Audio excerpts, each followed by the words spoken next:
जब जहाज की टीम व्हाइट कैप बे पहुंचती है तब एक जल परी उनकी कश्ती के करीब आती है। एक स्क्रम नाम का आदमी उसके करीब जाता है और सवाल करता है, क्या तुम बोल सकती हो? तो जल परी जवाब देती है हाँ। फिर जल परी सवाल करती है, वो तुम ही हो जो गा रहे थे? जिससे वही गाना वो जल परी गाने लगती है। गाने की आवाज से बहुत सारी जल परियां उनकी कश्ती के करीब आ जाती है। जब स्क्रम उस जल परी को किस करने के लिए उसके करीब जाता है तब जल परी का असली रूप बाहर आता है, जिसके बाद ब्लैक बियर्ड के लोग एक एक करके जल परियों से मारे जाते हैं। जल परियां उन्हें खींचकर पानी में ले जाती और उन्हें नोच नोच कर खा जाती। असल में ये ब्लैक बियर्ड के लोग एक जल परी को पकड़ना चाहते हैं क्योंकि फाउंटेन ऑफ यूथ के रिचुअल में उसकी जरूरत होती है। फाउंटेन ऑफ यूथ एक झरना है जिसमें जल परी का आंसू डालकर पिया जाए तो इंसान की उम्र बढ़ना रुक जाती है, जिससे वो हमेशा जवान रहता है। अगर उसे कोई बीमारी या जख्म है तो वो भी फौरन ठीक हो जाते हैं। जब जल परी को पकड़ने गए लोग खुद जल परी का शिकार होने लगे तब इंसानों ने पानी में बारूद डालकर फोड़ने लगे, जिससे जल परियां इंसानों को छोड़कर भागने लगी। जल परियों को कैसे पकड़ा जाएगा वो हम देखेंगे अगले पार्ट में, तो नेक्स्ट पार्ट के लिए लाइक करें, हम समझ जाएंगे।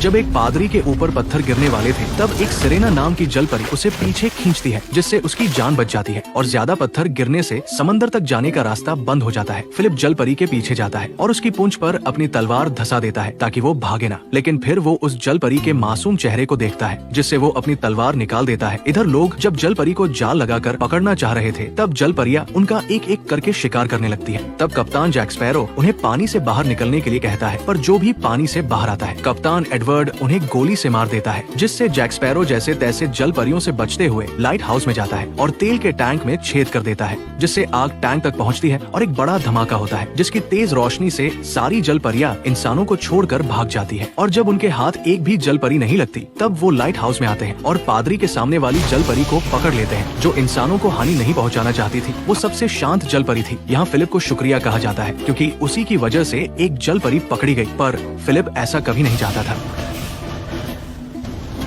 निक्सी नाम की जल परी अपने साथ कुछ सोने के सिक्के लाती है और अपनी छोटी बहन के साथ कपड़े खरीदने जाती है। लड़की हो या कोई परी, शॉपिंग का शौक तो सभी रखती है। जब शॉपकीपर उन्हें कपड़े देती है तो वे वही सबके सामने कपड़े बदलने जाती है, पर शॉपकीपर उन्हें चेंजिंग रूम में भेज देती है। निक्सी और सिरेना इंसानों की दुनिया में घुल मिल जाती है और मजे से रहती है, पर जल परी लायला जैक के ही पीछे पड़ी होती है, जिससे वो उससे जलने लगती है क्योंकि जैक ये शक्ति पाकर बहुत खुश होता है। गुस्से और जलन में वो उसके कुत्ते को बोर्ड पर रखकर पानी के बीच छोड़ देती है और जब जैक कुत्ते की आवाज सुनकर बाहर आता है तो वो उसे लेने के लिए पानी में नहीं जाता। वो अपनी शक्ति से पानी के सहारे उस बोट को किनारे तक लाता है। अब लायला उससे और भी चिढ़ने लगी थी, जिससे अगले दिन वो सबके सामने उस पर पानी फेंकने जाती है, पर एक दूसरी लड़की उससे टकरा जाती है और पानी उसी जल परी के ऊपर गिर जाता है, जिससे वो स्टोर रूम में भागती है ताकि उसके असली रूप को कोई देख न सके। जब वो जल परी के रूप में वापस आती है तब उसके शरीर पर और ज्यादा मात्रा में पानी फैल जाता है। उस स्टोर रूम में न कोई कपड़ा था और न कोई टिश्यू पेपर, जिससे वो अपनी शक्तियों से उसे सुखाने की कोशिश करती है। घंटों हीटर से सुखाने के बाद भी पानी नहीं सूखता, पर तभी वहाँ इंसानों का आना जाना शुरू हो जाता है, जिससे वो जल परी अपनी शक्ति से खुद को गायब कर लेती है। तभी उसकी बहनें उसे खोजती हुई आती है। उसकी ये हालत देख छोटी बहन गाने से सभी को अपनी ओर आकर्षित करती है। उसकी आवाज से सभी उसकी ओर खींचे चले जाते हैं। उसी का फायदा उठाकर बड़ी बहन लायला को जैसे तैसे करके वहाँ से निकालती है। अब लायला जैक का पीछा करना छोड़ देती है।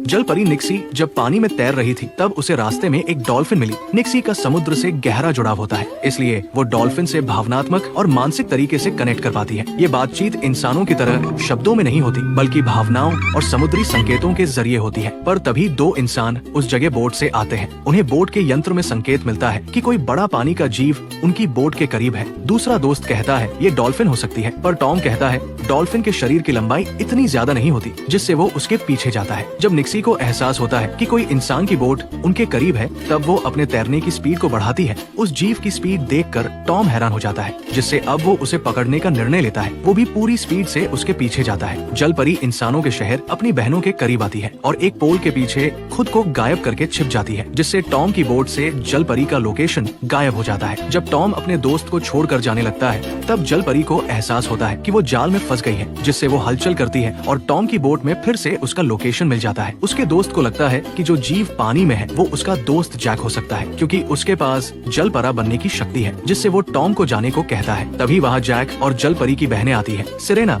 जब पानी में देखती है तब निक्सी सामने आती है। सिरेना टॉम को बताती है यहाँ एक डॉल्फिन है। जैक का कॉल अंदर से आता है, जिससे वो चला जाता है। लाइला उन दोनों का ध्यान भटकाती है, जिससे सिरेना पानी में जाकर उसकी मदद करती है। टॉम चिल्ला चिल्ला कर बताता है कि पानी में अब 2 जीव हैं। जब उसकी बात कोई नहीं सुनता तब वो पानी में जाने का फैसला करता है, पर तभी वहाँ जैक आकर अपनी शक्तियों से उसकी बोट को स्टार्ट करता है और गियर लगाकर उसे घुमाता है। तब तक निक्सी को निकालने का समय मिल जाता है और जल्द ही दोनों वहाँ से दूर जाकर डॉल्फिन की आवाजें निकालती है, ताकि टॉम को यकीन हो जाए कि वो डॉल्फिन के पीछे था। जैक को पता लग गया था कि सिरेना, लाइला और निक्सी ये तीनों जल परियां हैं, जिससे वो उनकी मदद करता है। अब यहीं से तीनों जल परियां जैक को पसंद करने लगती हैं और अपनी प्रजाति में जैक को स्वीकार करती है। नेक्स्ट पार्ट आपके लाइक करने पर आ जाएगा।